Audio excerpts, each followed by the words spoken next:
talk about the silicon single crystal. Okay, single crystal.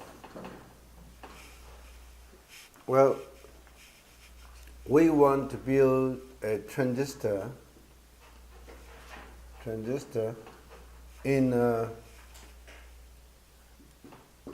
single crystal.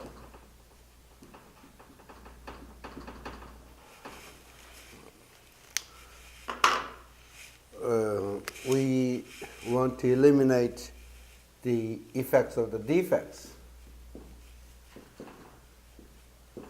like grain boundaries and so forth. Okay, and so that's why we want to build a single crystal. Now, silicon diamond cubic structure, diamond cubic. And in diamond cubic structure, you have 8 atoms per unit cell. And basically, it is FCC structures, face-centered cubic. Face-centered cubic. So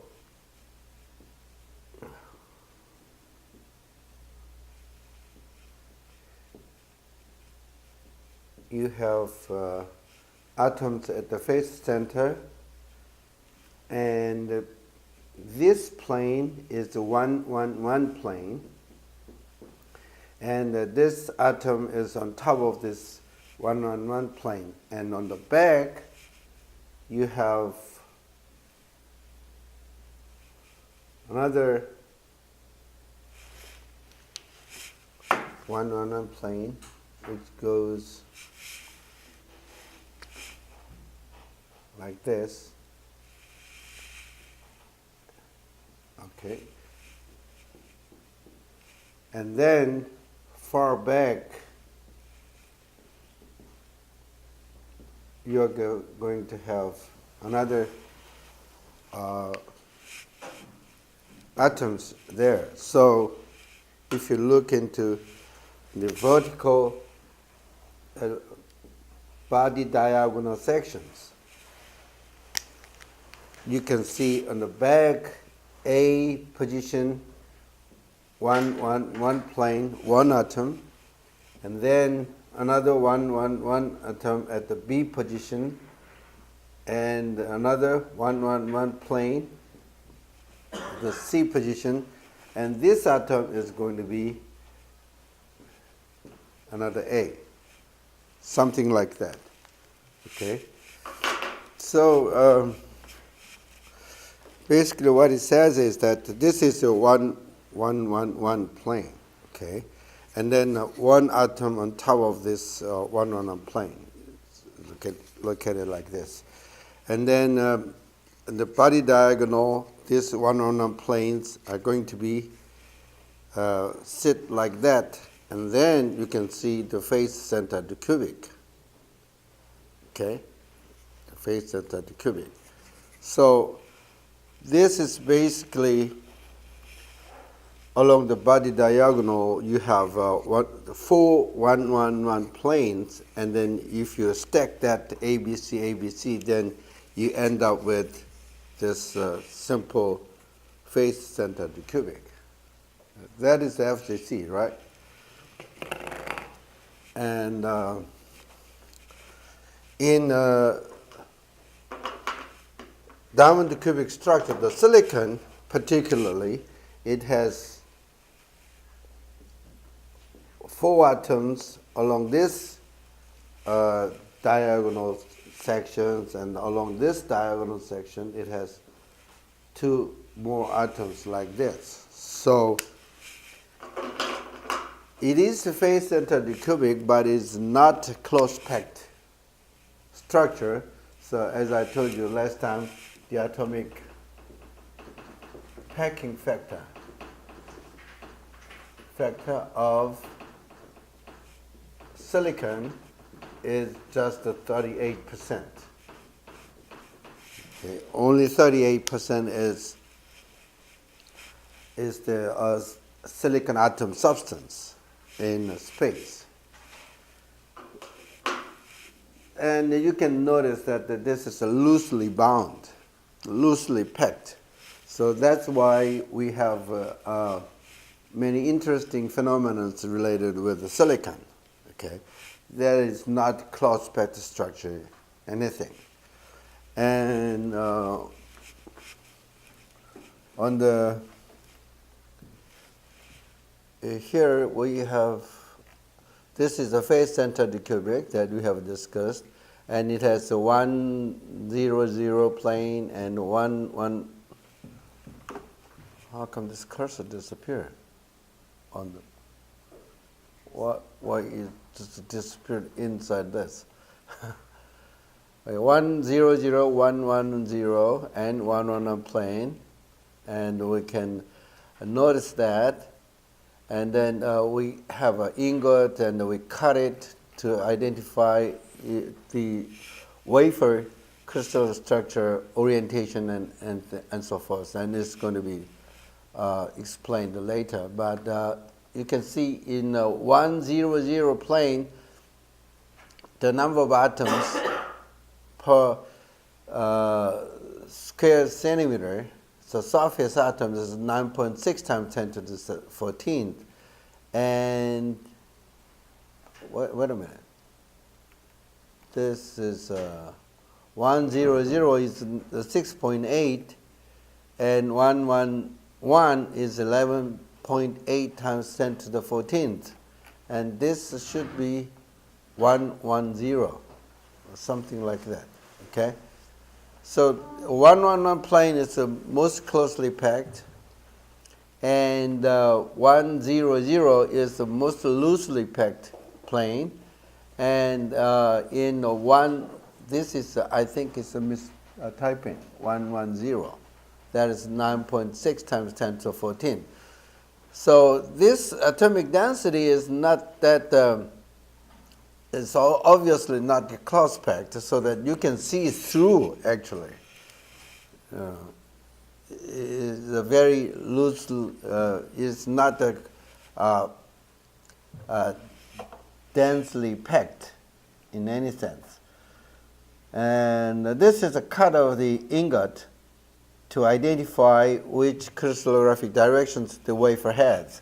Like if it is 111. Then there's a flat surface at the bottom, and then if it's a p-type, and if it is n-type 111, then you have two cuts in the 45 degrees and in the flat.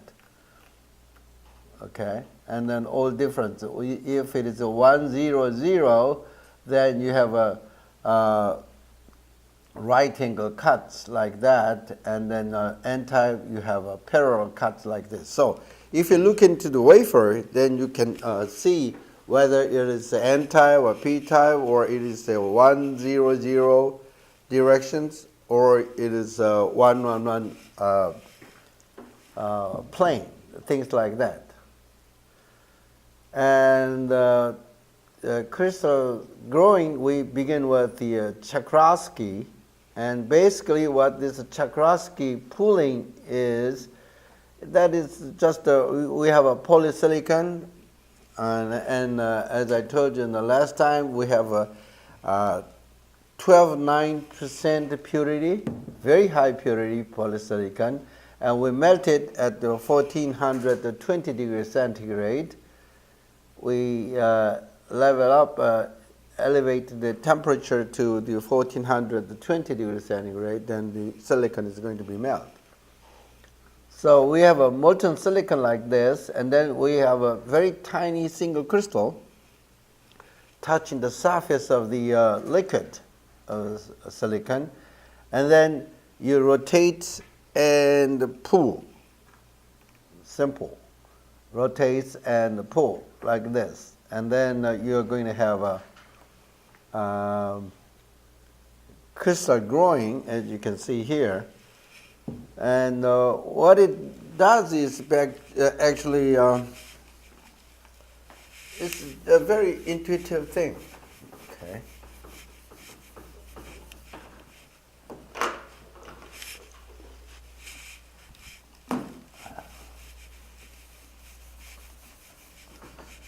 Tchaikovsky.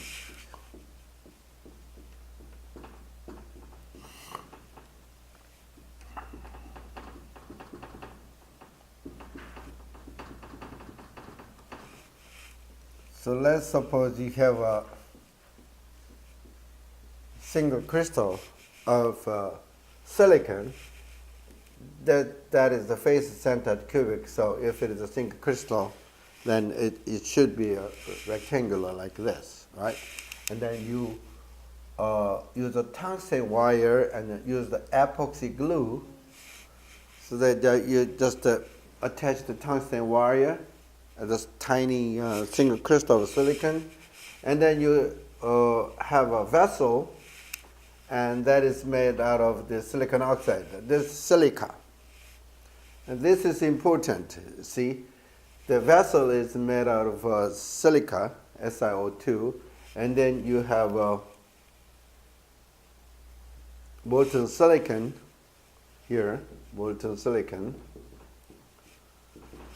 Now, if you slowly rotate and then pulls like this, then what happens is that the silicon atoms in the liquid state, that is going to be attached to the surface of the single crystal of silicon, and then at the surface here you have all dangling bonds.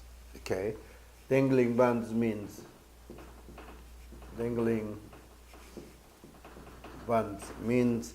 you have a silicon atoms covalent bonding, so you can depict the crystal structure of a single crystal silicon like this. Okay, and at the very surface you have one bonding which is not attached to any silicon atoms because it is a surface at x is equal to 0, right? And this silicon in a molten state, it is very mobile, so that it can find its proper site to be attached, so that the silicon is going to be attached here. Okay, and then it's going to have another dangling bonds. It creates another dangling bonds in the new surface, and then it grows like this. So basically what you can see here is that in a Tchaikovsky crystal pulling, all you do is you just freezing and melting, freezing and melting. It's continuously that the process happens in a sequence, right? So in our what we are going to do now here is that we want to see the heat balance. We set the heat balance to find out how fast we can pull this thing in maintaining the single crystal structure. So in order to do that, we have to set up the heat balance equations. Heat balance.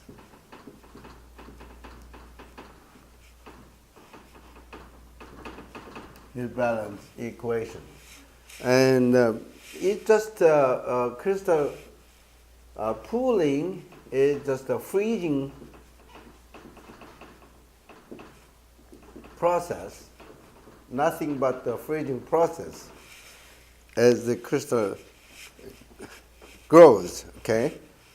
So the heat balance equation related to this Tchaikovsky pulling is, this is the cross-section what's happening during the crystal growing, okay? There's a seed over here, and the solid and the liquid, and at the interface.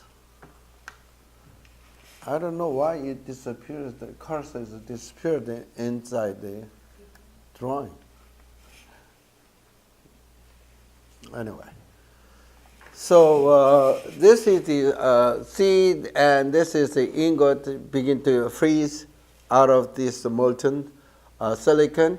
And then you can see two isotomes here. In between, in this zone, the solid and liquid is in equilibrium, okay? And one isotome is close to the silicon interface, and the other isotome, X1, is related to the liquid silicon, okay? And the heat is transferred from the liquid to the solid, and then from the solid to the air, things like that. That is all the heats moving for the crystal growing, okay? Obviously, you can see that if you maintain the temperature in air to the same temperature to the liquid, then this crystal cannot grow, okay? So that is related to the freezing process. So heat balance equation we have to deal with is that the latent heat of a crystallization, that is the heat generated by the solidification, okay, of the silicon, latent heat, and the heat transferred to the crystal from the melt, okay. That is a total amount of heat transferred to the solid, and that should be equal to the heat conducted away from the liquid crystal interface, okay. So growth rate increases as melt temperature decreases, of course. And that latent heat of crystallization is related to this part of this equation 1, and the heat transferred from the melt to the crystal is related to the isotome X1 here on the drawing, and A1 is the cross-section area, and A2 is the cross-section area of isotome X2, okay? And here you can see the two coefficients, K1 and KL and KS. And KL is the thermal conductivity, and the, K2 is the thermal conductivity in the liquid. Okay, so the area, isotome X1, and area 2 is the area of isotome X2, and crystal growth rate is obviously can be represented at the equation 2 here. The V is the velocity of the pooling, A is the crystal cross-section, and rho is the density. And this is the just the obvious part in this equation. And here, dN over dt is the pooling rate, crystal growing rate, okay? And so what you are going to equate here is that from first equation, you use the all cross sections, and then here that is L, latent heat, and the pooling rate and area here.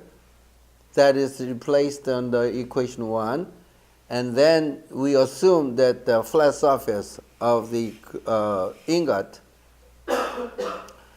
So at the beginning, the cross-section is going to be enlarged like this, but after it has a steady state, then ingot is growing with a certain specific diameter, okay? So it is not that bad assumption. Of course, it is a bad assumption at the beginning of the crystal growing, but at a steady state, we can assume that the area is going to be the same. Then equation 3, we can drop out all the areas there, and then the equation becomes simple like this, okay? Now, we want to calculate the maximum pooling rate. And the maximum pooling rate can be obtained when the heat transfer between the melt and the crystal is just the heat of fusion, and nothing is related to the heat generation. Then that is going to be the maximum pooling. So if we set the pooling rate is the maximum, then the temperature gradient is going to be 0, so that in this equation, this K1 part is dropped out, so that this one, the pooling rate is going to be just equal to the K2 part, okay, KS part. So the maximum pooling rate, we do not have any waste of the heat. Then we have simple equations like this. So in a steady state, the heat transferred from the liquid to the solid and the solid to the air is going to be the same. If it is not the same, then somewhere on the way, the heat is going to be accumulated or depleted. So that's not happen in a steady state. So we have to assume that the A, B, C is the same at the steady state, and we have a regular crystal growing with a certain designated radius of the ingot. Now this is a separate equation. We try to calculate the heat loss to the radiation. Then that heat loss is the 2 pi r dx is the surface area under dx, which means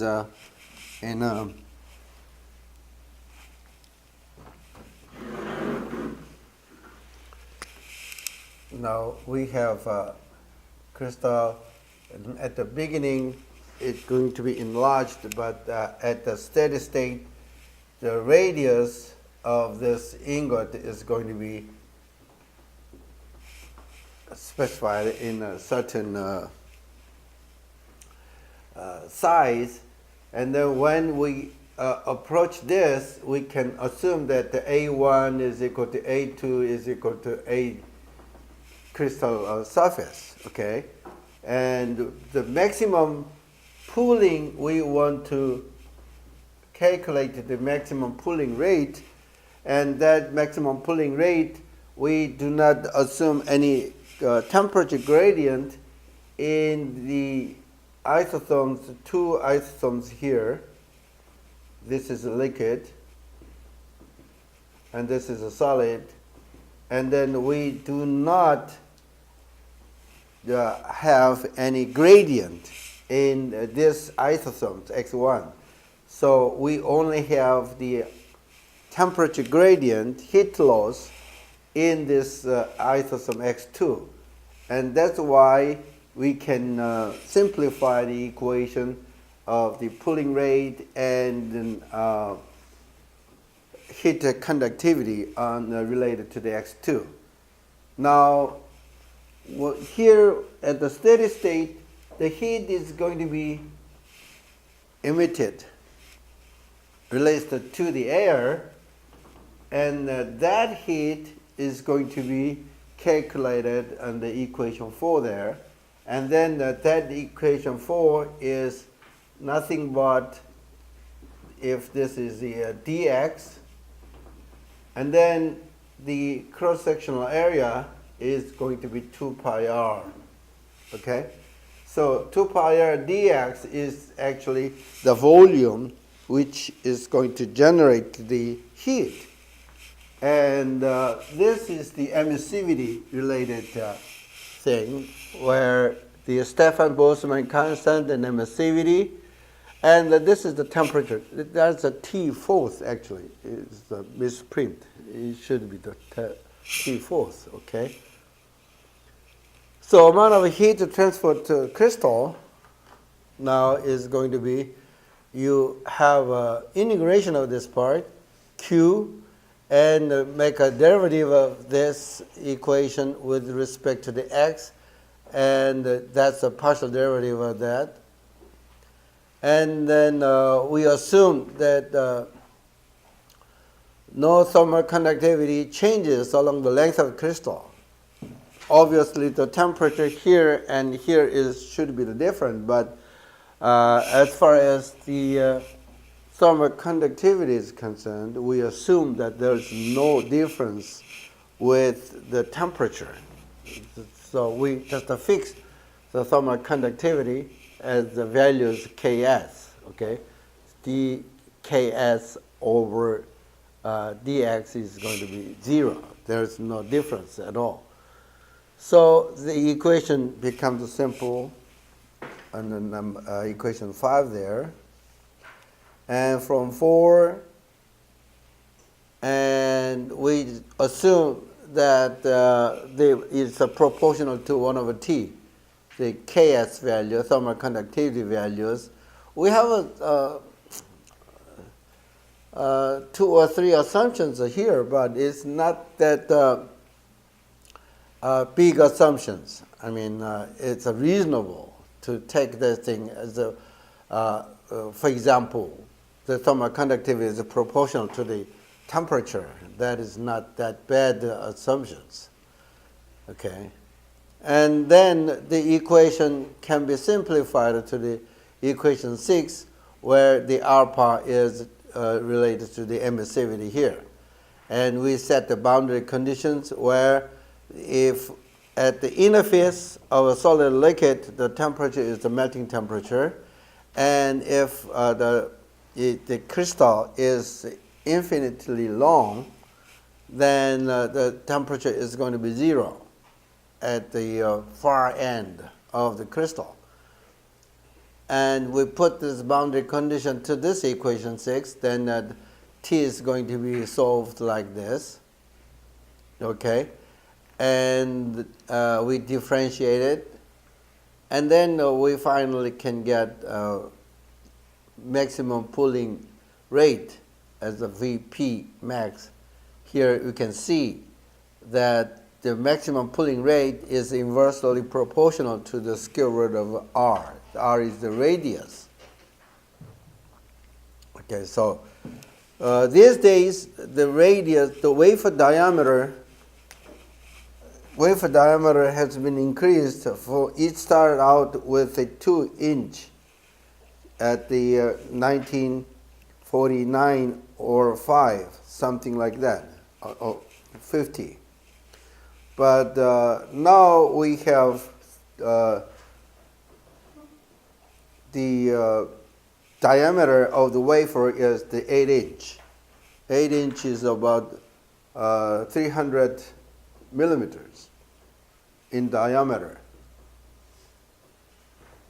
Okay, and we have discussed why we want to increase the wafer size, right? If the die size is fixed, then if you have a small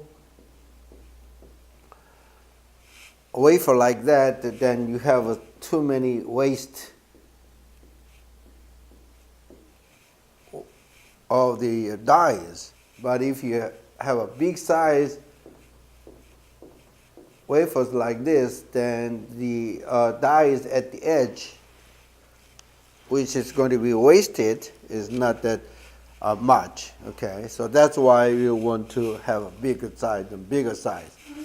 And to make it big is related to the pulling rate. Okay, and as you can see, the diameter radius is inversely proportional to the pulling rate. So if you have a big size of the ingot, okay, crystals, then you have to pull very slowly. If you have a very slow pulling rate, then you can increase the diameter, and you need a bigger vessel, and you have to have a very precise computer control the temperature of the big size of the equipment, right? So it is not a trivial question at all.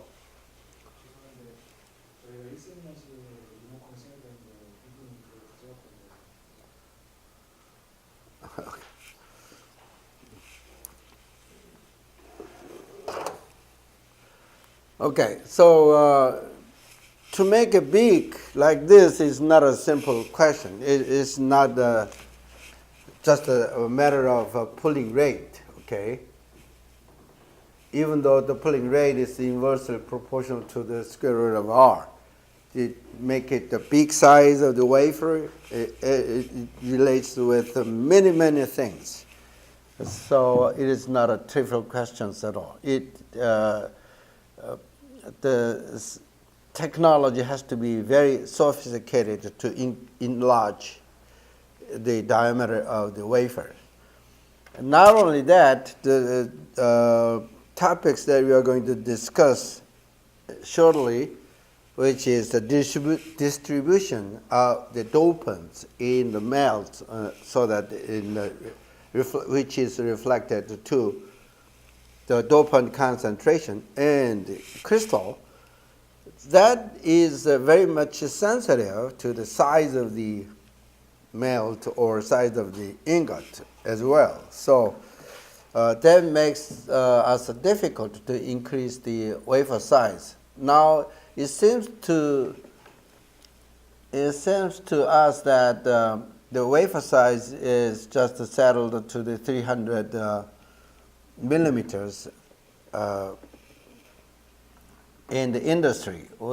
To my knowledge, I don't see any further efforts has been put to increase the wafer size. In reality, even though the pulling rate is inversely proportional to the square root of R, actually it is saturated because of some of the assumptions that we have made for this calculation, and that is not realistic anymore if we increase the pulling rate further and further. So it is saturated with some values here, you can see. And typically, if the radius is 7.5 centimeter, which is a 15 centimeter, 15 centimeter is 6 inch. Is that 6 inch? 6 inch wafers. The pulling rate is maximum is 50 centimeter per hour. Then you can get the ballpark figure how fast we are talking about as the pulling speed. Okay, that is about the 50 centimeter per hour, and the radius of the diameter of the wafer is about the 6 inch. Okay, that's about the heat balance equations related to the Czochralski pulling. And another important topic is the dopant behavior in the melt. Okay. As a single crystal, we are not going to use the pure